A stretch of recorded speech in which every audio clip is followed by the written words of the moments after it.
Hey, happy new year, everybody, and welcome back to the channel again for another review.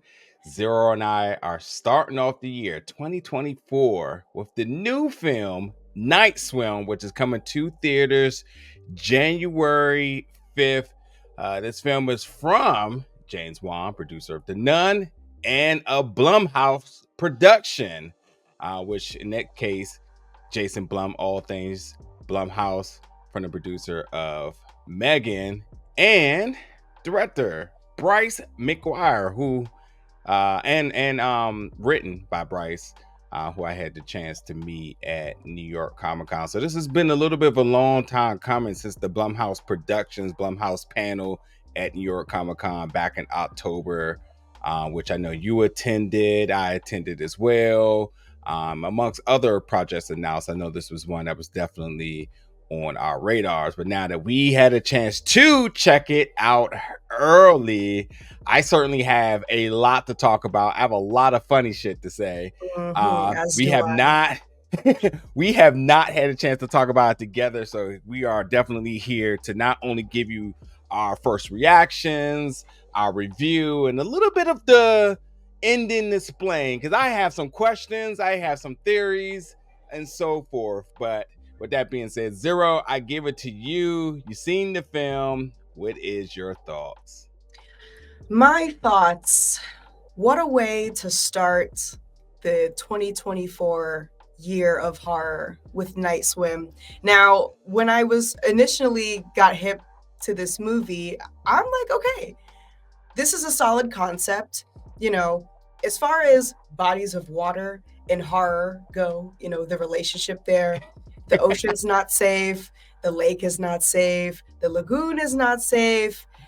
No body of water is safe except for the bodies of water where you can see the bottom, which would be your, household swimming pool. Not anymore. I thought that was really smart. And, gives a little bit more backyard horror, something that is more tangible that horror fans can, think about when they go to their parents' house and they check out the pool in the backyard. It has you thinking about this movie. So, really great concept. Execution, I was not crazy about, but there are, of course, like with any horror movie, bits and pieces that I really did appreciate that I'm looking forward to picking out. Because it's not all bad. It's not all bad. Yeah. Before I give my quick reaction, this film is about the family DeWallers. So there is a husband, a wife, and two kids. The husband, Ray, played by the fantastic Wyatt Russell, who has been having a tremendous last few months. If you haven't checked out Monarch, please stop and do so right now.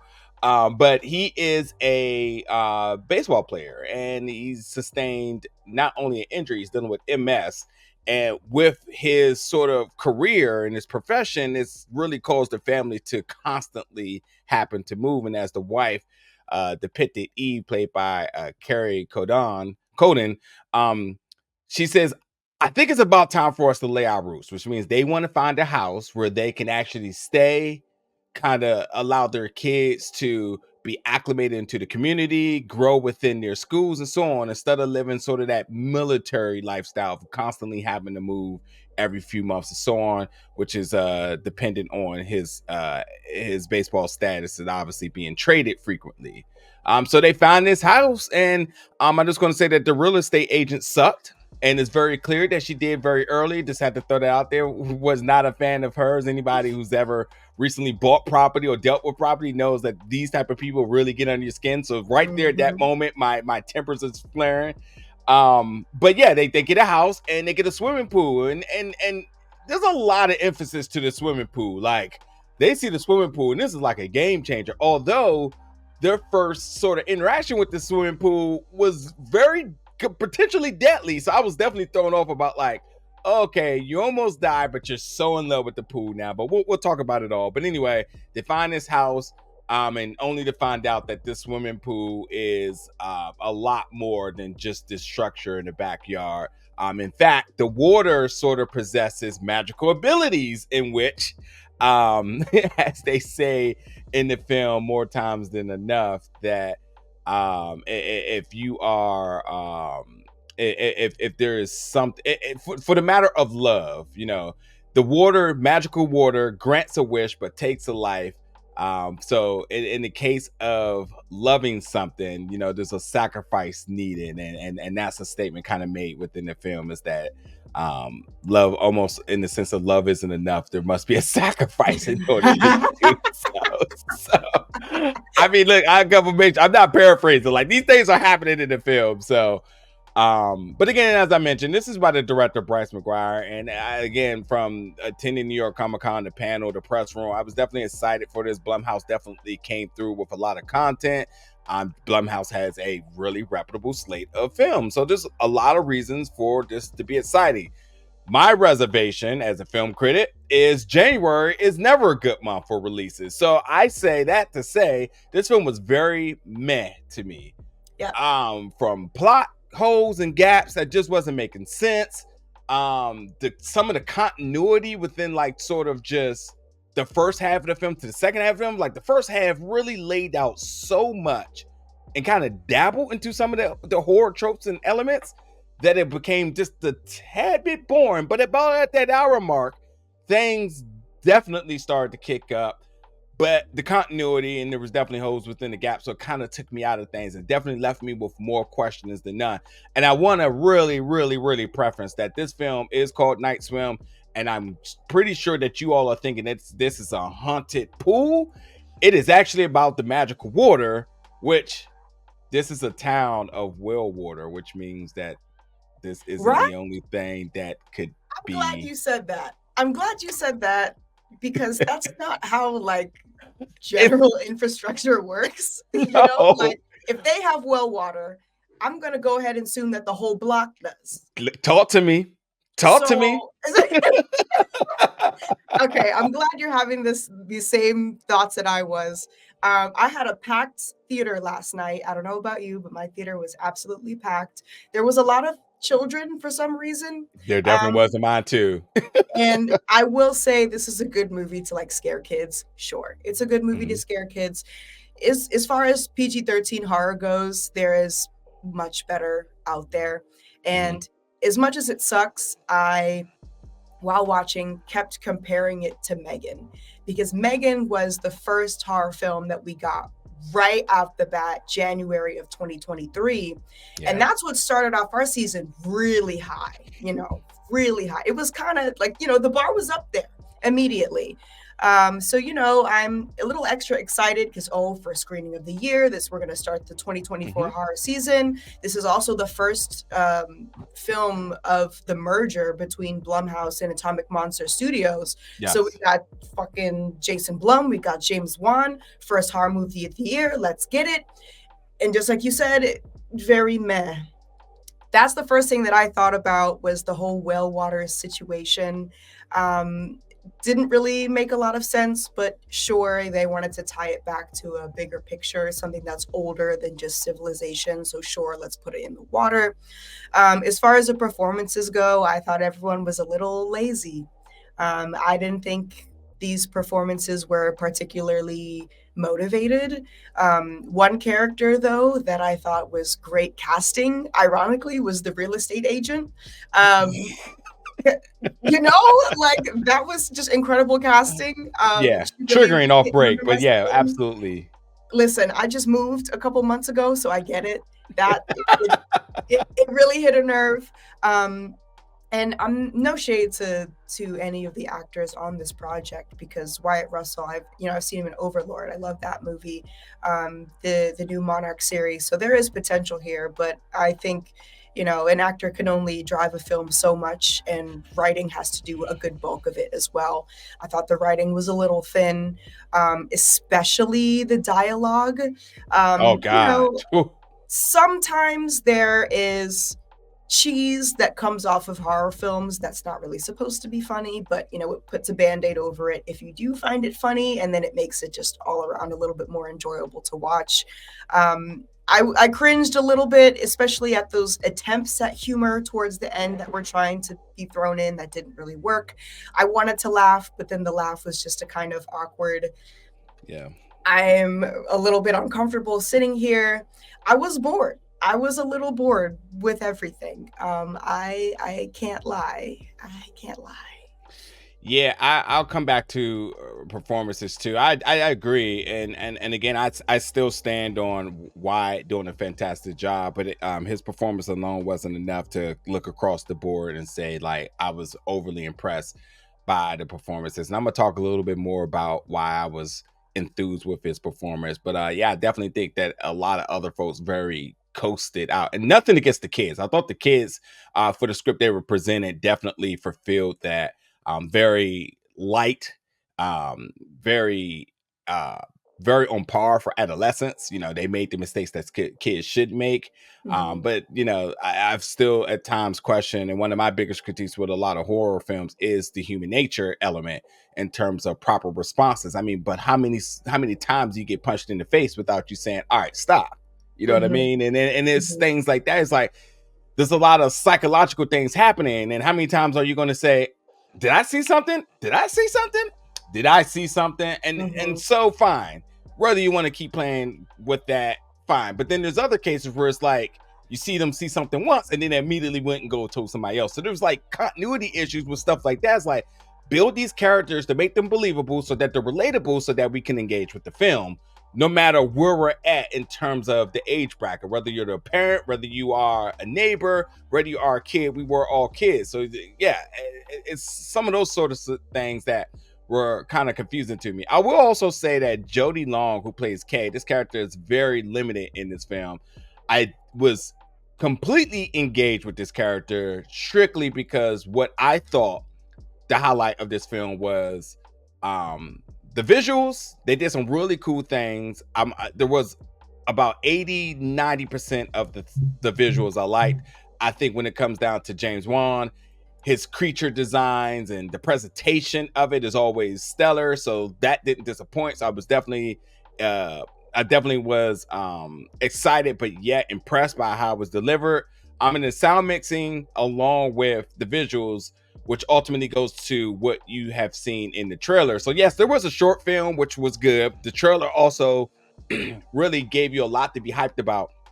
But I gotta say, those underwater shots were not good to me. I was the deep Mm. underwater shots. I did not like them. Very CGI heavy. And I think, you know, when we coming off of films like Wakanda Forever and Avatar, and we're seeing underwater visuals really at a whole different level, is I don't expect everybody to meet those big budgets.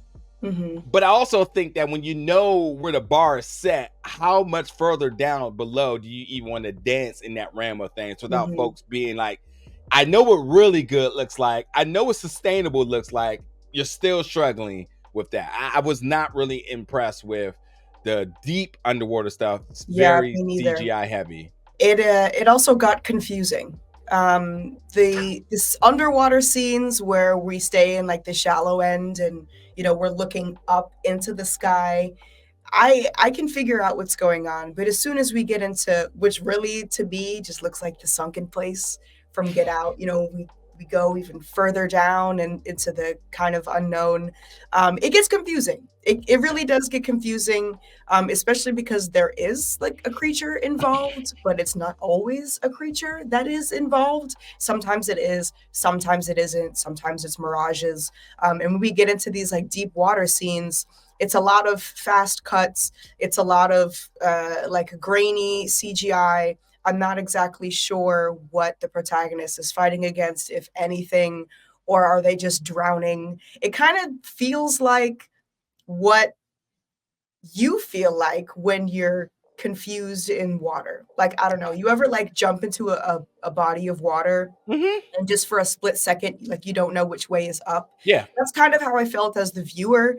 Not really in a good way, because I don't think this is really a type of scene that needs me to be immersed. I think I really just need to know what's going on in the water because that's the whole point of the movie. What's going Yeah. on in the water? And Mm-hmm. when we get down there, I ended up very confused. I do wish that we had gotten a little bit more of that creature feature. The writer director Bryce McGuire, when he spoke on the panel at Comic Con, he said the word creature 4 times. 4 times. So my happy ass is in my seat getting ready for a creature feature. I wouldn't really call this a creature feature, although the couple glimpses of the creature that we did see were pretty okay. Yeah. The creature was actually designed by Vincent Prose, who is a pro creature designer. And I kind of felt like that was not taken seriously enough because we have Mm, kind of ghost apparitions and hallucinations and things that really aren't a monster, a tangible monster. And when they are there, it's just a split second, and then everything else is up to imagination. And don't get me wrong, like a lot of times, less is more, but less meaning less of one thing. You know, yeah. not a little bit of a creature, a little bit of sea pool ghosts, a little bit of this, a little bit of that. I think we should just stick to one thing. And if we're gonna, bring on this pro at creature design, let's see the creature. We also kind of had like two versions of it. There was like a guy version and a girl version, which had me a little bit Yeah. confused. Are we dealing with multiple water spirit elements? Yeah. I don't know. It It disappointed me, but from what I did see, I was like, come on, get me a little more. Ultimately, we didn't get that. Really quickly before I go to my next thought, let's go back to our OG roots here because I call you the genre queen, the subgenre queen, excuse me. Where do you classify this then? Because I was kind of battling the same thing. I'll tell you right now, I thought like maybe supernatural haunted house, but I don't think it. I don't know. That's why I defer to you. Where would you put this at? I would put it at the intersection of supernatural and aquatic. Yeah, because aquatic, you usually think that there's something in the water that's coming to get you, which there is. But again, is it a creature? Is it Yeah, ghosts? Is it the and water? Is it the pool? yeah, and here's my thoughts. And whether this is sort of ending discussion or is it just overall about my issues with the plot, is much like I said, it ain't about the pool, it's about the water. So, swimming pools, bathtubs, sinks, any body of water, and I'm not just coming out the limb because as I mentioned, there's a character, and as I mentioned with the character Kay, we see that the water drinking glass and a little fountain thing in her house is also a part of the problem. So it is about the water. The water makes its decisions on who it wants, et cetera, et cetera, et cetera. I would have preferred that the first hour of the film would have focused on the diversity across the town. And I mean the diversity in terms of the different things happening across the town in the present day, is studying retroly going back into the past about the situations with the one house, they said had one owner in X amount of many years. Hmm. So it was hard for me to understand how the one house was being isolated, but they clearly said that the water comes from a Lake Lanier. That's exactly where I thought it came, when they said it was a lake. I was like, oh, it's Lake Lanier for sure. That's 1,000% where this cursed water is coming from. If y'all don't know Lake Lanier, look it up. That shit is like Yeah. hella creepy. But yeah, I would have much more appreciated if they would have went across the town and seeing different isolated incidents, and then us focusing on the house with the pool, which now can really have the most collective amount of water in one place, because it was Hmm. the only. I mean, Mm. I doubt it's the only house with a pool, but they could have built it up to saying this is the only house that has a pool on the block as a selling factor to the house, but also because this is the biggest collection of water in one place of all of the different things. So Hmm. hearing that there was a infant drowning in a bathtub or another person in a sink, and then you're saying, huh, those are really strange incidents in there. Then you got this big body of water where everything is sort of like, Hmm. oh, it can go down really, really here because there's so much. Anyway, I said all that to say the other inconsistencies is if the water is choosing somebody to grant them a wish, which is, we can just say in blood at this rate, by sacrifice, I'm not understanding why the poor innocent victims became demons.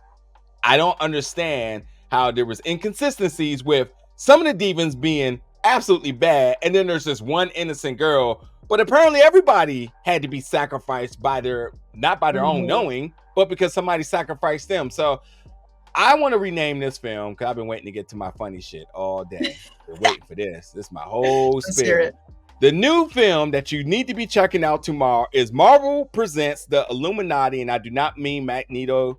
I do not mean Professor X and all of them from Doctor Strange, but I mean like the Illuminati, because if you want to get your fortunes in life, you got to sacrifice somebody. And the reason why I say Marvel is because our main character basically becomes a symbiote. Ray becomes a symbiote. He becomes Venom.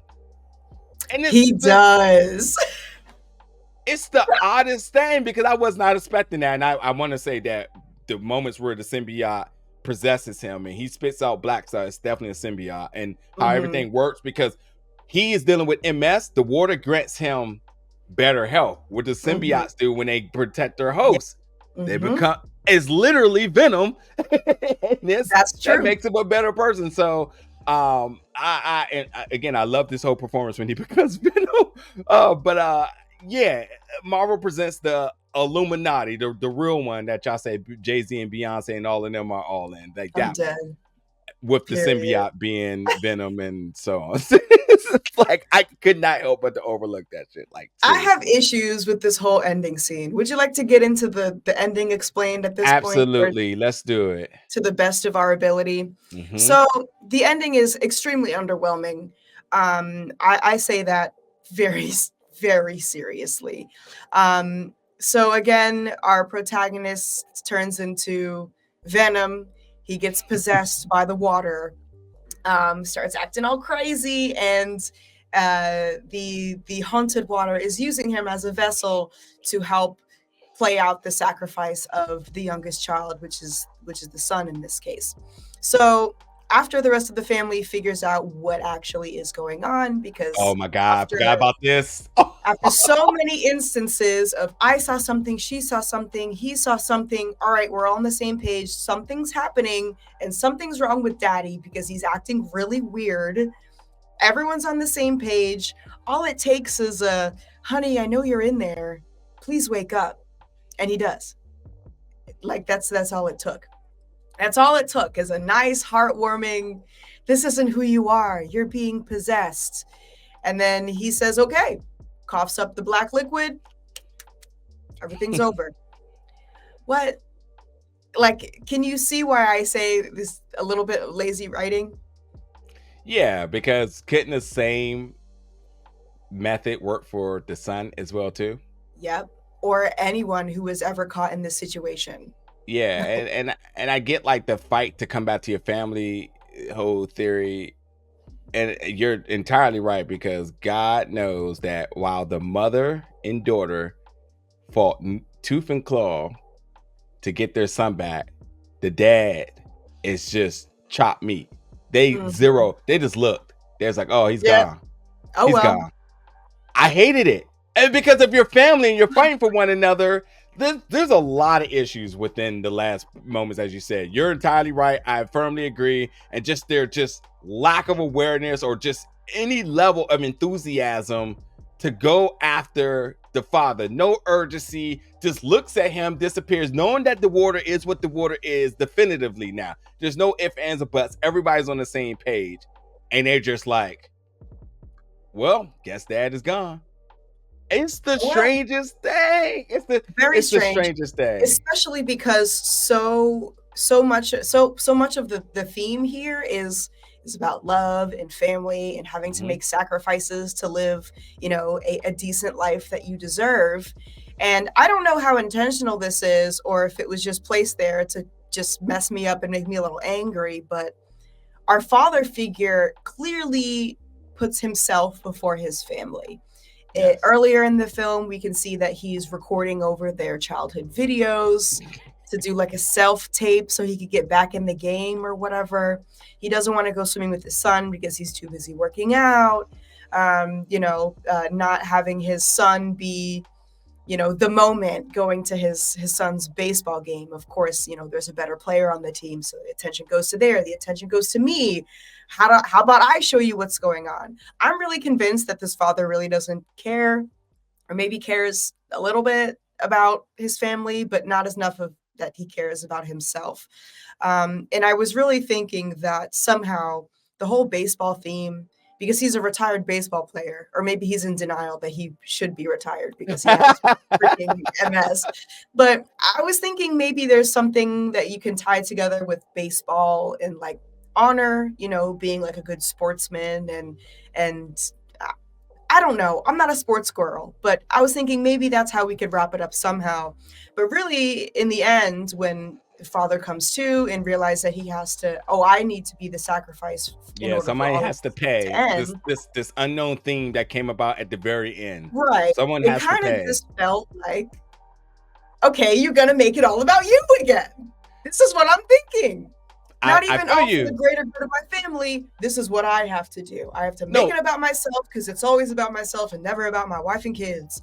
That's all I'm getting here. no, and true, because again, this that I wrote in my notes, like someone has to pay. Where the hell did this theme come from? Because like a couple of scenes before that, they said that the water chooses folks.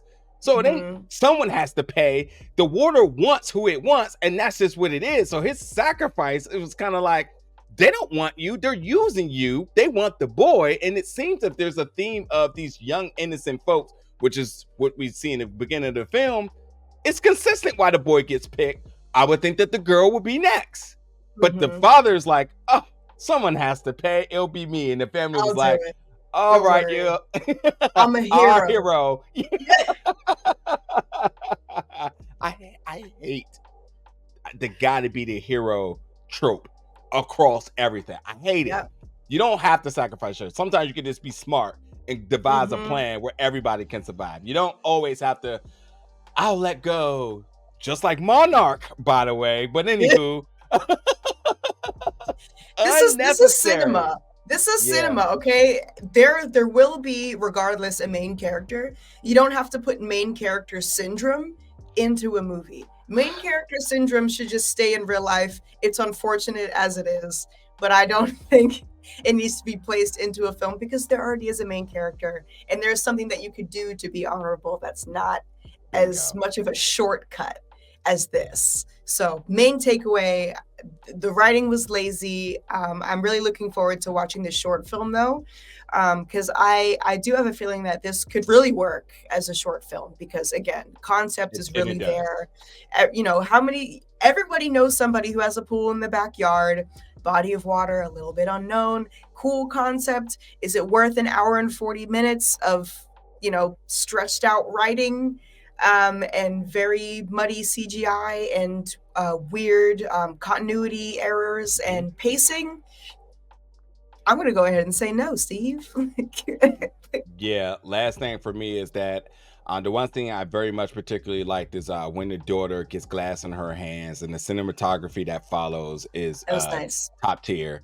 But Yeah. yeah, I agree with everything you said. I have nothing to add, and I also will just for my remark to your notes is it's a January film, unlike Megan, which was just a phenomenal last year that really changed the sort of expectation in terms of January releases. This one goes back to suit where if you're looking for a popcorn flick and maybe a little date night action, then I guess. But I think any true horror enthusiast, anybody who's looking to see the horror needle be moved, you're not really getting much of that here. I overly did not hate this film. I didn't love it. It's very, very, very much meh in the middle for me. So you all can determine your thoughts about it because Night Swim is coming to theaters January 5th.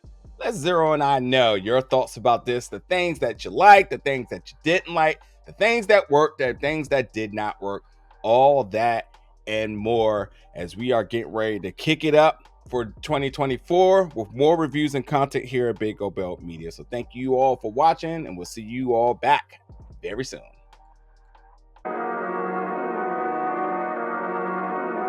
I